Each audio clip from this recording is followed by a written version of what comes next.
Lipat natin sa auto. Sa auto din, magsimula siya sa isang pump.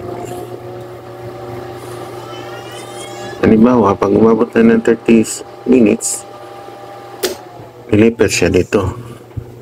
Dito mag-stop siya.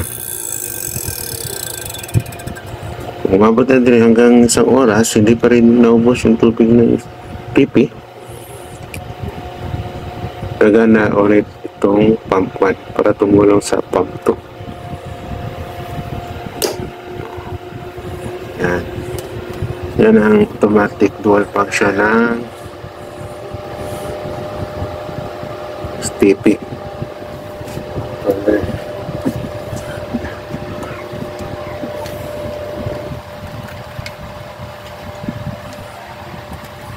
Pag halimbawa, naubos na yung tubig sa STP,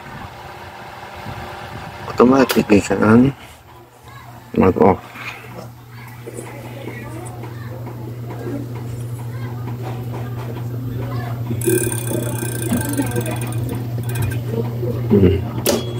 At pag marami ng tubig, automatic din siya ang gagana.